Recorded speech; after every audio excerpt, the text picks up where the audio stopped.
एक होता है डेटा एनालिस्ट, ठीक है, एक होता है डेटा इंजीनियर, एक होता है डेटा साइंटिस्ट जिसकी आप बात कर रहे हो, ठीक है। तो डेटा एनालिस्ट क्या करता है, हिस्टोरिकल डेटा जो मेरा हो चुका है उस चीज का क्या करेगा, पास्ट डेटा का एनालिसिस करता है। और ये क्या करता है, जो आगे होने वाला है, मतलब डेटा साइंटिस्ट का काम क्या होता है बेसिकली, प्रेडिक्शन करना बेस्ड ऑन पास्ट डेटा जो हो चुका है उसके बेसिस पे आगे क्या हो सकता है, ठीक है। लेकिन अब आगे क्या हो सकता है उसका एनालिसिस करेगा डेटा साइंटिस्ट यूजिंग, सबसे पहली चीज तो इसमें आपको बहुत ज्यादा प्रोग्रामिंग स्किल चाहिए, नेक्स्ट लेवल प्रोग्रामिंग स्किल आपकी होनी चाहिए बूम पे। उसके बाद में आपके पास में क्या होना चाहिए, कोडिंग आपकी अच्छी होनी चाहिए, और एटलीस्ट आपको एक्सपीरियंस होना चाहिए, 4 to 5 years का एक्सपीरियंस आपको होना चाहिए एज अ डेटा एनालिस्ट या फिर डेटा इंजीनियर। अब ये क्या काम करता है, हिस्टोरिकल डेटा पे एनालिसिस किया इसने, इसके अंदर आपको नो कोडिंग रिक्वायर्ड, कोई कोडिंग आपको नीड नहीं है। और ये क्या है, बेसिकली एक एंट्री पॉइंट है। अगर आपको आईटी फील्ड के अंदर स्विच करना है किसी को भी, तो डेटा एनालिटिक्स ऐसा फील्ड है कि आप आईटी के अंदर आराम से स्विच कर सकते हो, ठीक है। तो ये जो हिस्टोरिकल एनालिसिस मैं बोल रहा हूँ पास्ट डेटा के ऊपर जिस पर काम करते हैं, तो इसको मैं क्या बोलता हूँ, डिस्क्रिप्टिव स्टैटिस्टिक्स, स्टैट्स, ये सारी चीजें। और ये जो प्रेडिक्शन बेस्ड होता है डेटा साइंस, ठीक है, इसको मैं क्या बोलूंगा, इन्फेरेंशियल करके एक नाम होता है, इन्फेरेंशियल स्टैटिस्टिक्स, स्टैट्स बोल देता हूँ मैं इसको। इन्फेरेंशियल स्टैट्स क्या होता है मेरा, जिसपे मैं प्रेडिक्शन करता हूँ, अनुमान लगाता हूँ, लेकिन मेरा प्रेडिक्शन एकदम एक्यूरेट होना जरूरी है बहुत ज्यादा, तभी मैं क्या हूँ, तभी मैं डेटा साइंस। लेकिन अगर, एक सेकंड और मैं एक्सप्लेन कर देता हूँ आपको।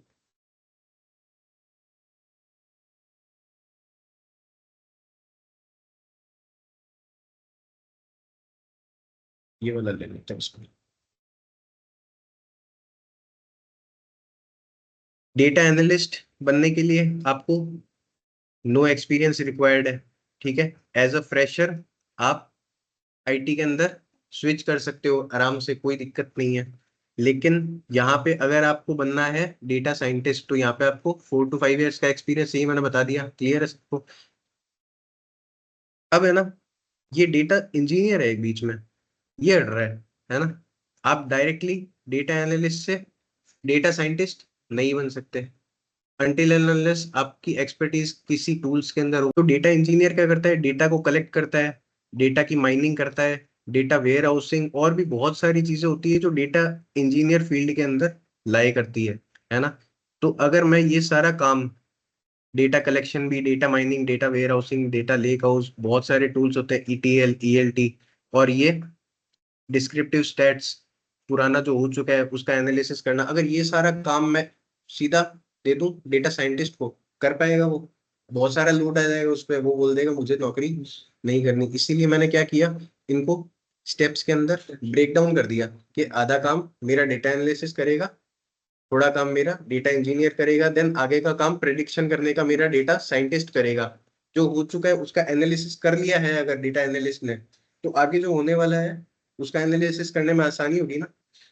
लेकिन अगर डेटा साइंटिस्ट कोई बोल दे तू डेटा कलेक्ट भी कर ले, तू डेटा को सॉर्ट भी कर ले, उसको एक फॉर्मेट के अंदर भी लिख ले, पहले उसका खुद एनालिसिस कर जो हो चुका है, फिर उसका प्रिडिक्शन कर, तो उसके लिए बहुत हेक्टिक हो जाएगा, है ना।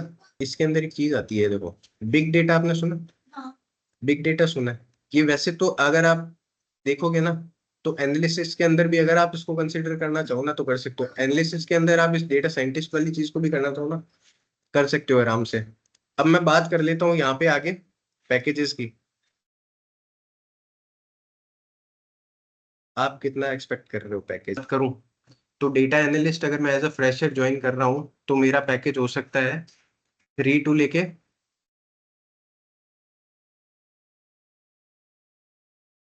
15 LPA तक एज अ डेटा एनालिस्ट, है ना। और अगर मैं डेटा इंजीनियर की बात करूं, मैं सेक्शंस में यहाँ पे डिवाइड कर लेता हूँ सबको। डेटा इंजीनियर की मैं बात करूं तो यहाँ पे मेरे पास में पैकेज हो सकता है 15 to 40 LPA। वहीं अगर मैं बात करूं डेटा साइंटिस्ट की, तो यहाँ पे मेरे पास में हो सकता है 40 to 60 LPA का पैकेज हो सकता है। ठीक है, तो ये पैकेजेस का क्राइटेरिया है।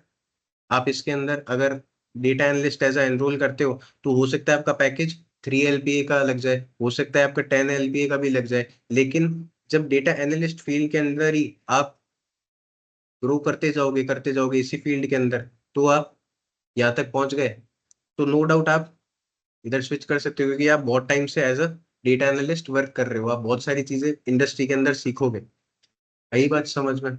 लेकिन अब आप कोई मुझसे पूछ रहा है कि सर डेटा एनालिस्ट और बिजनेस एनालिस्ट के अंदर मुझे फर्क बता दो, तो फर्क भी बता देता हूँ।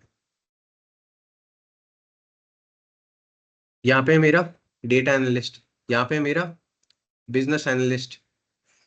ठीक है, तो डेटा एनालिस्ट के अंदर जो सारी चीजें मैं सीखूंगा, वही सारी टूल्स और टेक्निक्स मैं किस में सीखूंगा, बिजनेस एनालिस्ट के अंदर। लेकिन बिजनेस एनालिस्ट बनने के लिए एक फैक्टर अलग होता है, वो है मेरा